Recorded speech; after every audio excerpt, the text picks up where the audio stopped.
Hello, mate. That's better. No Did your way. shirt walk out after No 45 way. minutes? Sunday, October the 2nd, 20-5.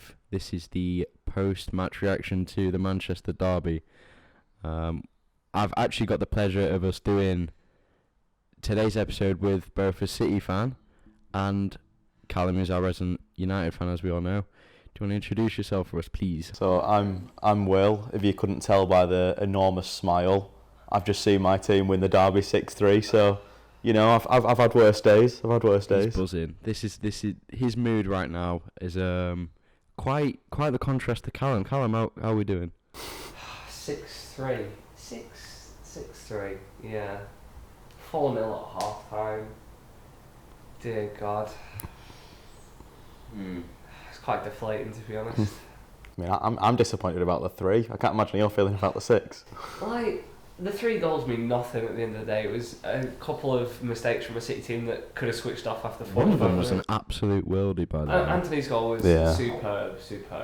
But it's the only highlight really from just another dire performance. The only United highlight. There was plenty of City highlights. Oh, plenty. Erling Haaland. Guy's a joke. There's nothing Absolute to say joke. that's not already been said about him. I know. It's just how can you have 14 goals in 8 Premier League games in your debut season? Like 3 hat-tricks in 8 games. It just... Unreal. It's, Absolutely yeah, unreal. it doesn't make any sense. Like, knowing he was coming to England, we knew he'd be good. No one knew he would be this good. It's just... And another thing is, I think going into the season, a lot of people were expecting him to get rotated. Like, with the depth that City have and Pep wanting to save injuries. It's not the case. The man doesn't get injured, which is weird because he was getting injured at Dortmund last year, but something's changed in the off-season. I think if there's anything I can take from it is that at the end of the day, I thought we would lose to Man City. They are Man City at the end of the day. I wasn't expecting a win. I was hoping for a draw at best, right? Yeah, 6-3 is quite a loss, but plenty more games. We'll just have to, pick up and go again. Well, I think especially about the Haaland, the injury front, I mean, you'd know with your Norway shirt on. City actually sent a physio on international duty with him because They want to keep him in. they want to keep him perfectly fit. It's like they've dedicated staff to Haaland. That's how like crucial he is to staying fit. And the Pep first season effect always happens on players. The only 2 I've seen immune to it recently, him and Ruben Diaz.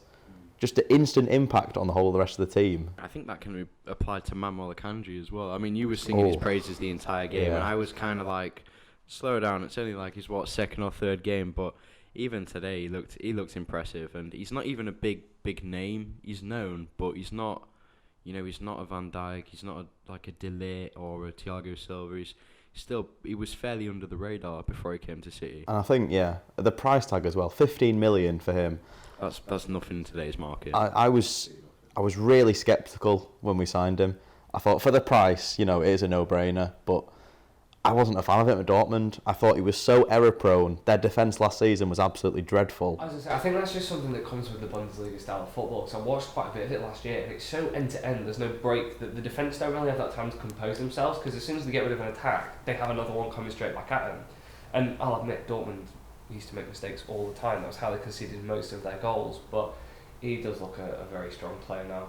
The pace he has, plus the actual intelligence. I know we were talking about his math skills earlier, but his footballing IQ is just amazing. Like the way he can read danger, the way he can get over quickly, and for someone like Walker, who sort of can be a bit erratic, has to rely on his pace to get back and cover.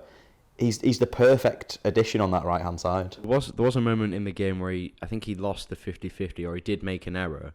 But like you say, his IQ covered it, and then he got straight back on and then basically pushed Rashford off the ball, like muscled him out of the way, and then used that to basically restart another attack. Like the biggest issue I had today was we bring on people like Casemiro that you would want to show your team, and all I watched him do was give the ball away and make mistakes. Now, in a game where we're already 4-0 down, it's not horrendous, but if he comes on in a game that we actually have a chance of winning, and he's just going to give the ball away and make mistakes, he just didn't look like a very useful substitute today. I think, obviously, Fred and Martial did more when they came on.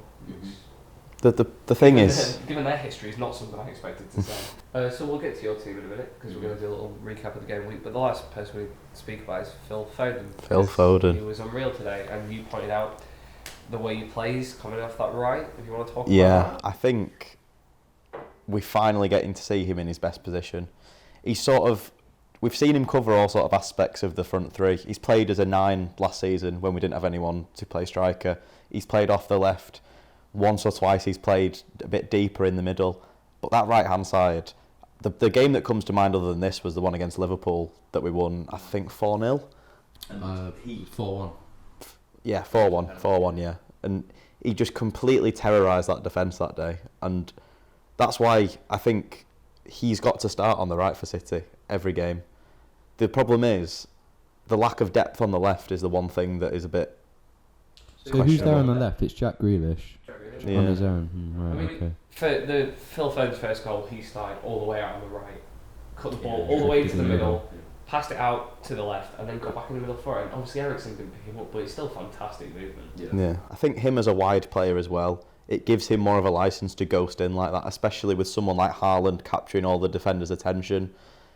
Players like Foden, like Gundogan, De Bruyne, even when he's not the one crossing it, they can slip into the box and they're not picked up as well because the defence are so occupied on Haaland. Ericsson was the one marking Foden. It's harder for players like that. But it's like me and you, what me and you were talking about during the game. Mount and Foden get compared a lot, but after today, I think they're two different players. Like you said, Foden comes in off the right, like better, and he's better as a right winger. And against Palace against Palace, I thought Mason Mount played more centrally as a number 8, just behind Aubameyang, and he came on there for England as well against Germany, and he scored. I think he's better as like a number 8, like a central attacking mid. Foden's, like you said today, coming in off the right hand side, drifting into the middle, and then putting goals away, and setting up chances from a wide, setting up other people to set up chances. I don't think you can compare them because they're similar in context with age, but it's not it's not as clear cut. It's not as spot on as people make it out to be. Yeah, I think definitely the only real comparison point I can see is they're young, they're English. That's about it. Basically, yeah. Like, I think they're both incredible players. I think maybe internationally Foden I don't think is utilised in the best way.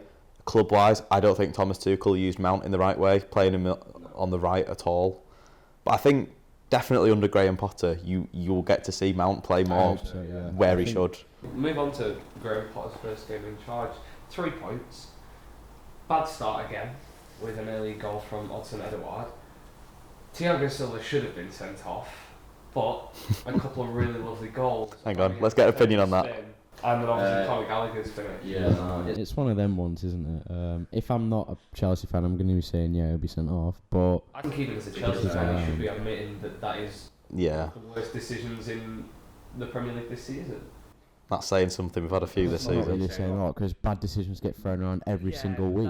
There's a handball that denies a Palace player who would have been, on a complete breakaway by themselves. It's such a poor decision. I don't know, because I also think you could debate it's a foul. I think he bundles him over the ball. Can you not see that from that angle? Then if it was given as a foul, I wouldn't disagree. I wouldn't be obviously arguing, but it wasn't given as a foul, which means what Thiago Silva did should have been a red card. Yeah, I'd have no problem if that was a foul, because he does sort of come into him, bundle him over a little bit. Palace will feel hard done by because he then assisted Aubameyang. Yeah, that was a really nice goal. And it was such a nice ball from James to the other side of the pitch. And it's one of those ones where it's very similar to what Trent does with his long range passing, playing it across to the other side of the pitch and then setting up a chance like that. But no, he heads it down to Aubameyang, and Aubameyang on the turn hits it first time. Very nice finish.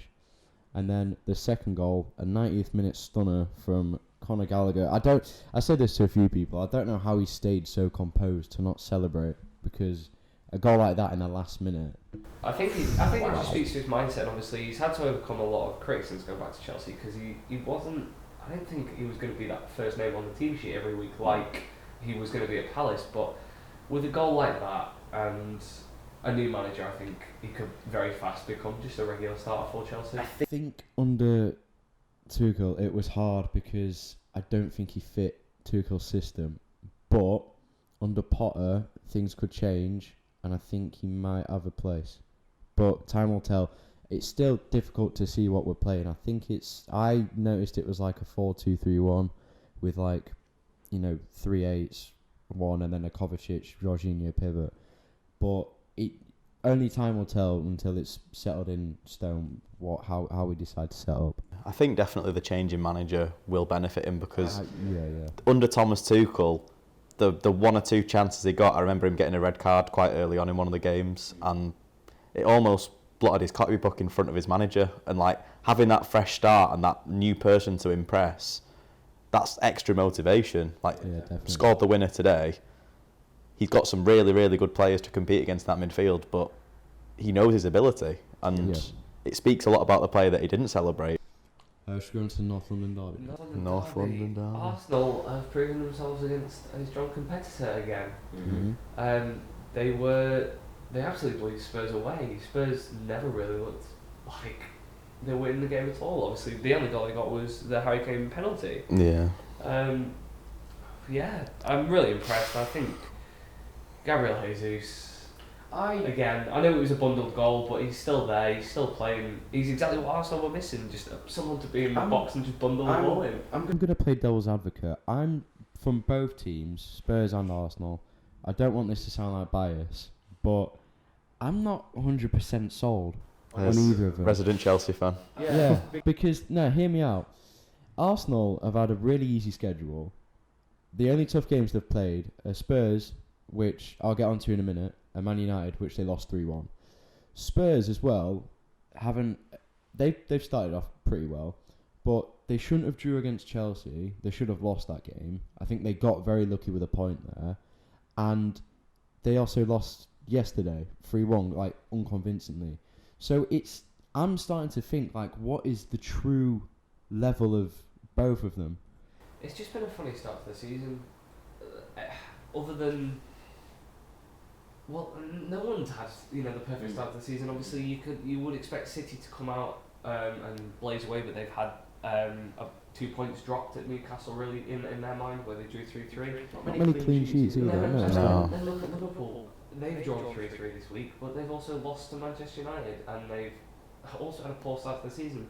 Their star signing of the summer is nowhere to be seen.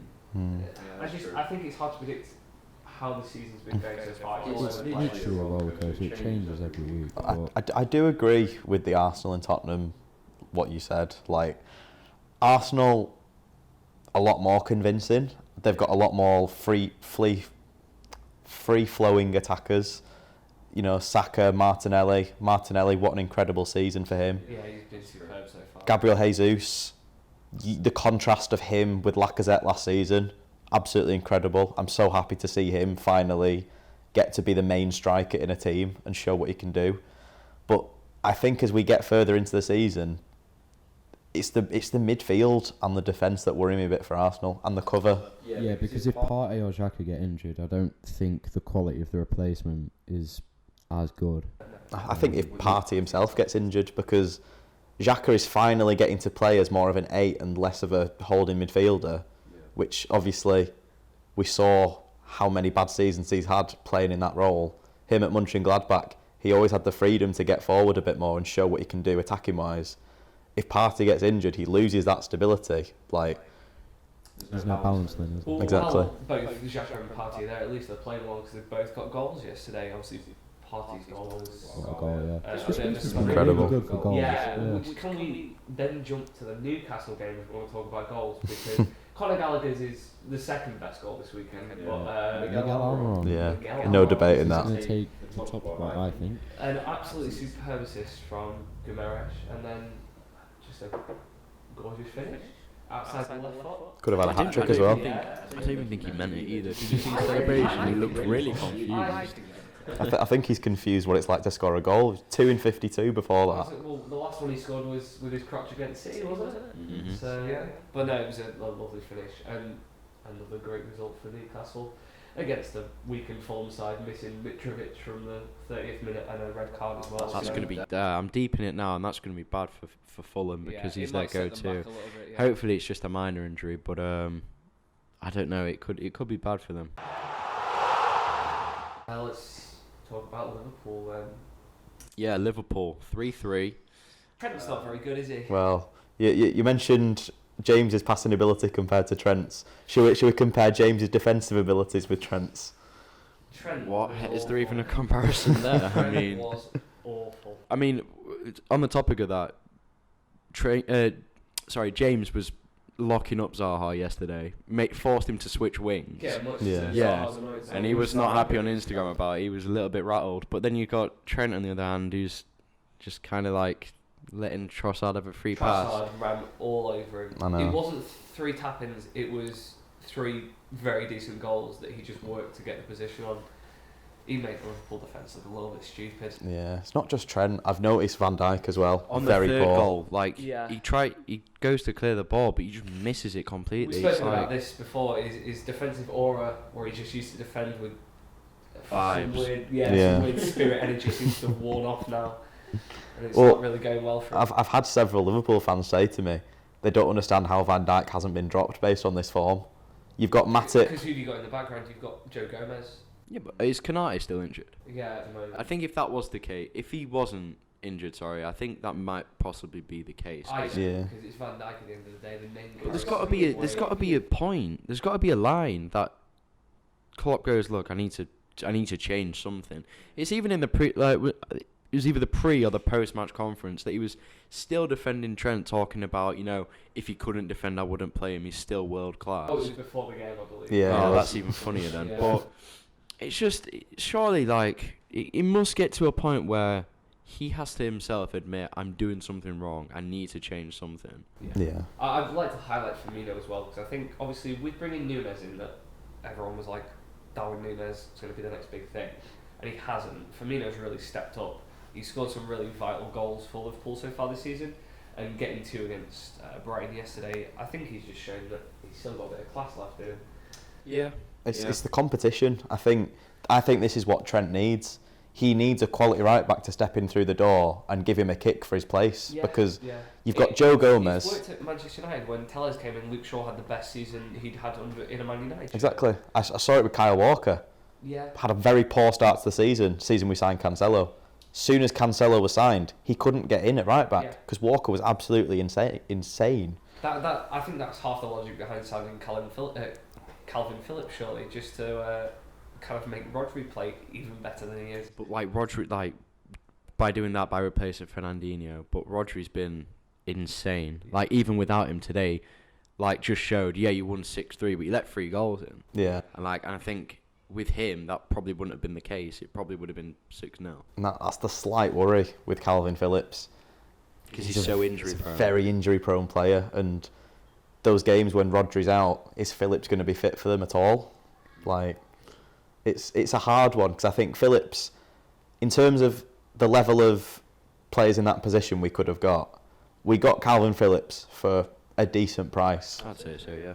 But it's whether he can stay fit, and I think no doubt if he does play, he won't. I don't think he'll be a flop without a doubt. But it's just, will he play? That's the main question. That's the thing. Will Rodri be able to be rested? Because for me, he's the first name on the team sheet. That might sound stupid. We've got De Bruyne, we've got Haaland. Yeah. But in terms of what he does for the system, we saw the 3 goals today. Anthony's was an amazing goal. Those other 2 goals, so sloppy. Yeah. Someone like that, he unlocks other players and allows them to play better. And having him in the team, him and Cancelo and Diaz are like the spine of the team, De Bruyne as well. When you have them, you see the other players like Foden, Grealish. And it's such an underrated position, like the DM, because obviously you got the flash and the flair of the wingers, goal scoring opportunities from strikers, the pace of fullbacks, central defenders putting in crunching challenges. DMs just go so under the radar in quality, but they could be arguably the most important position in a team, depending on how you set up. I think they are.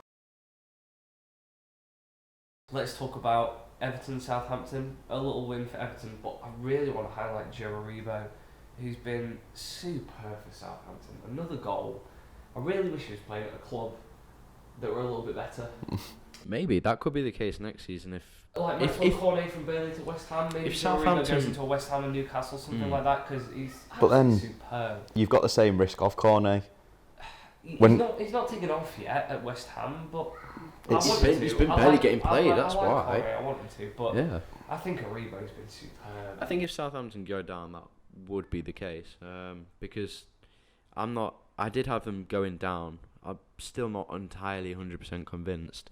But I think it's more props to Everton because, from what I can see from Everton fans, they're really, really pleased with how it's been getting on. From a team that was looking at relegation last season and then a bit of a rough start to the season this year, I think he's turned them around so quickly. On a fairly low budget, he's been able to transform the team and actually get what he wants out of them. Yeah, and another thing is he didn't, like you said, when he came in, nobody really backed him. Nobody was like, oh, okay, this is an appointment that will keep them up for sure. Everybody was still like big question marks over the performance, but I think he's almost denied his critics. If they can finish strongly this season and obviously stay up, I think he's going to prove everybody wrong. I think it's not just on the pitch as well, it's off the pitch. He's almost got that connection with the Everton fans, which is what has sort of driven his level up even more with them. Like, you see how much the goals mean to him, how much the wins mean to him, and I think the unsung hero, the main hero for Everton for that has been Conor Cody. Yeah, his leadership it's one of those ones. It's a signing where I had really big questions over it because I don't know why Wolves have let him go on a loan too. Like, if it was a decent transfer sum on a permanent move, I could probably see the reasoning behind it. But they've just let him go for a season. Well, there's two separate points to that. So Cody's been good for Everton, and he scored yesterday, I believe. So good for him. But Wolves are playing Ruben Neves at centre back, and Johnny at centre back, and Kilman at centre back. Obviously, one of those is an actual centre back. Obviously, yeah. But it showed yesterday because they got beaten by West Ham. Oh, he's not actually been sacked yet, has he, Bruno? He has. Oh, yeah, it's official. 100% confirmed. Well, there you go. So who do Wolves get in now?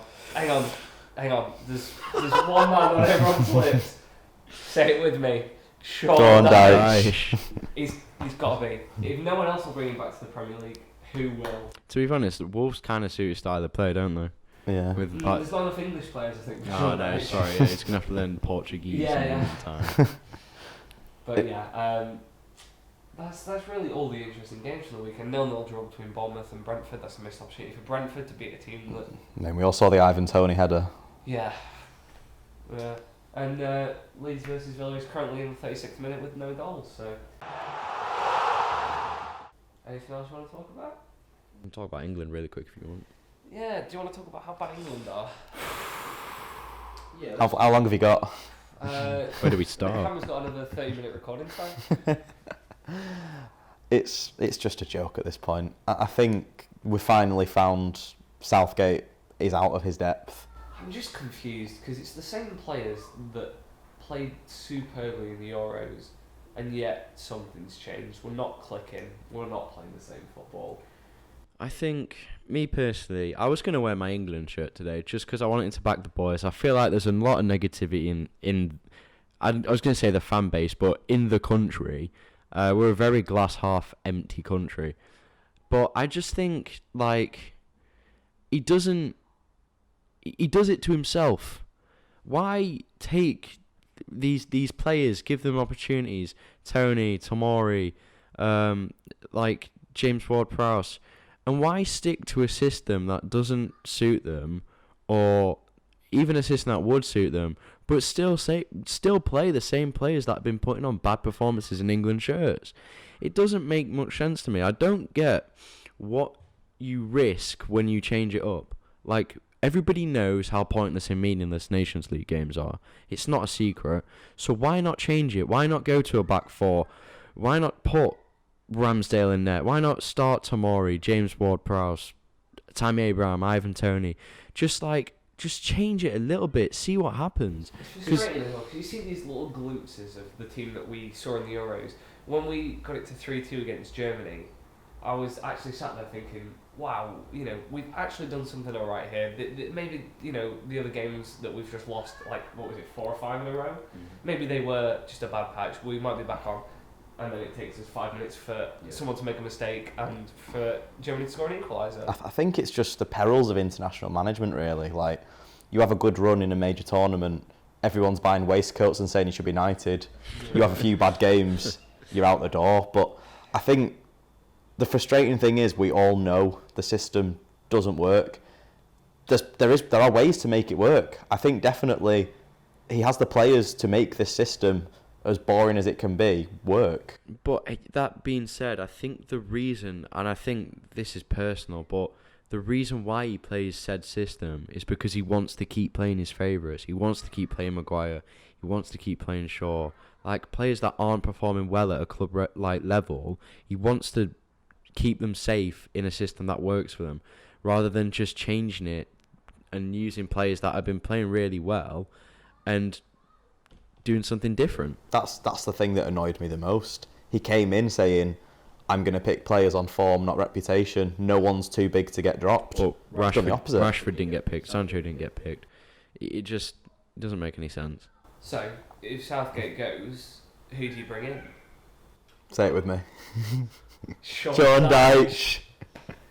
4-4-2, just hold the pitch, let Harry Kane score some goals. Yeah. No, in all fairness, I don't think we should sack him before. Not before the World Cup, but it's too sudden of a change. It is, then again, but we could go in and just play bad football because we're under Southgate. It's hard to tell. I think they've left it too late now. The best case scenario would be we go into the World Cup, no expectations, whatever happens, and he steps down afterwards. I think I've seen a few articles saying that might be what's going to happen, but that is the big question: who replaces him? Someone who I potentially see going for it, who I don't think would be very popular at first, but I think he has the potential to change things up and maybe do a good job. I think Scott Parker has potential to go there. I don't think he'd be a popular appointment, but it's not exactly a downgrade. No, definitely not. He knows how to coach. I mean, Bruno Lage has just become available. Get him in. Thomas Tuchel as well. No, I'll probably sell all the centre backs to Portugal. Yeah, probably. Okay, that was episode 5 of 3 at the Back. Thank you to Will for joining us. Thank you for having me. And we'll be back next week recapping more game weeks.